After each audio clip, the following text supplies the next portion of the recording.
Salam sejahtera, salam sehat. Bahagianya kita bisa berjumpa lagi di awal bulan Juli ini. Mari kita sempurnakan sukacita kita dengan mendengarkan dan merenungkan Injil Tuhan yang diambil dari Injil Matius pasal 9 ayat 18 sampai 26. Sementara Yesus berbicara demikian kepada mereka, datanglah seorang kepala rumah ibadat lalu menyembah dia dan berkata, "Anakku perempuan baru saja meninggal, tetapi datanglah dan letakkanlah tanganmu atasnya, maka ia akan hidup."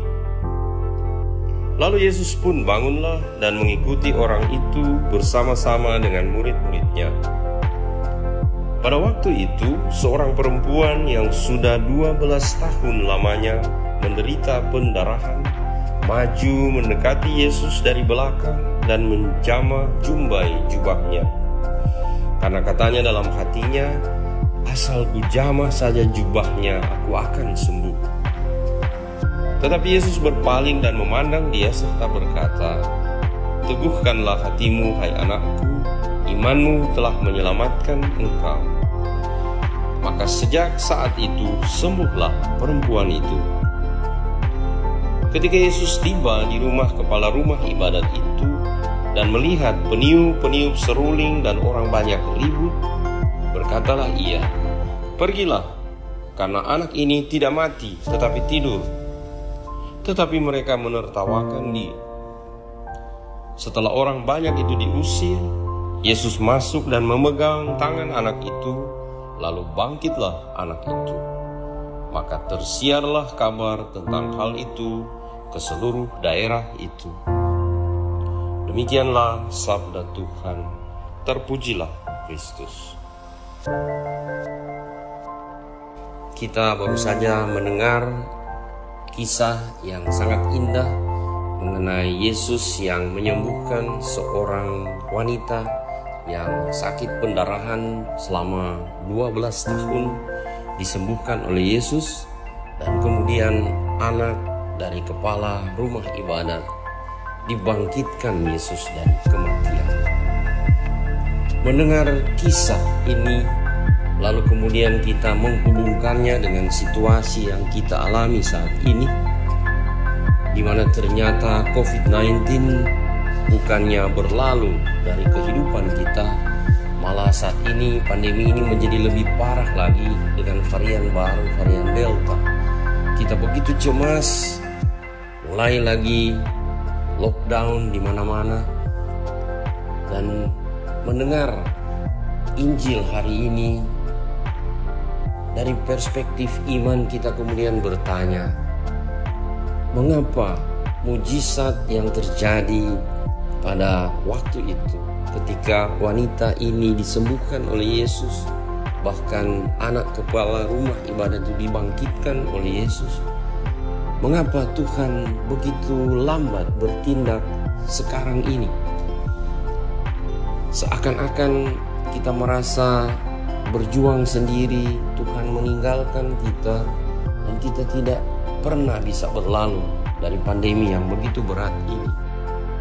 Tentu ungkapan hati ini sangat wajar. Apalagi kita yang hidup di masa sekarang ini, di mana segalanya serba instan, serba otomatis atau serta-merta. Kita ingin agar supaya suatu masalah secepatnya selesai. Kita ingin agar supaya suatu penyakit segera secepatnya disembuhkan.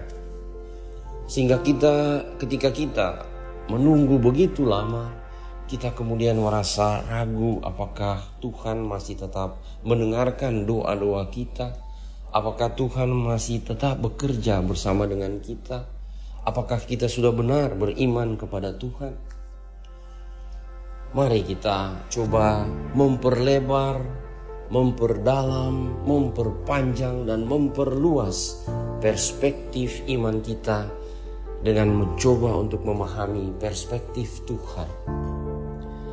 Mari kita coba lihat kembali di dalam kitab suci ketika Tuhan berjanji kepada Abraham pergilah dari tanah airmu dan kemudian berjalanlah menuju ke tanah terjanji. Aku akan memberikan kepadamu tanah terjanji, keturunan yang banyak, dan dari keturunanmu seluruh bangsa akan diberkati. Satu janji yang begitu indah. Dan kita juga membayangkan dalam situasi sekarang ini, maka janji besar itu akan segera terlaksana. Tetapi apa yang terjadi? Sudah sekian lama Abraham dan Sarah tidak punya anak. Dan ternyata mereka juga harus berjuang, berperang dengan orang-orang di sekitar Kanaan untuk merebut tanah itu. Dan kita tahu bersama bahwa janji berkat, itulah Yesus, nanti kemudian terwujud 2000 tahun sesudah Abraham. Begitu panjang dan begitu lama. Mari kita juga lihat peristiwa ketika umat Israel keluar dari tanah Mesir. Mereka dari Mesir pergi ke Kanaan. Di padang gurun itu sendiri dibutuhkan kurang lebih 40 tahun hingga mereka kemudian akhirnya sampai ke tanah Kanaan. Padahal dari Kanaan ke Mesir, ketika Yakub dan anak-anaknya kemudian pindah ke Mesir, tidak butuh waktu lama ketika mereka berjalan dari Kanaan ke Mesir. Yesus, Maria, dan Yosef juga tidak butuh waktu yang terlalu lama untuk mengungsi ke Mesir. Mengapa orang Israel harus kemudian menjalaninya selama puluhan tahun? Dengan melihat perspektif yang lebih luas ini, dan kita imani ini adalah perspektif Tuhan, mari kita kemudian melihat bagaimana Tuhan luar biasa bekerja. Karena rancangan Tuhan bukan rancangan kecelakaan, tetapi rancangan damai sejahtera. Kalau kita lihat sejarah kita, ternyata dunia ini hampir setiap kali dilanda oleh wabah yang luar biasa dahsyat.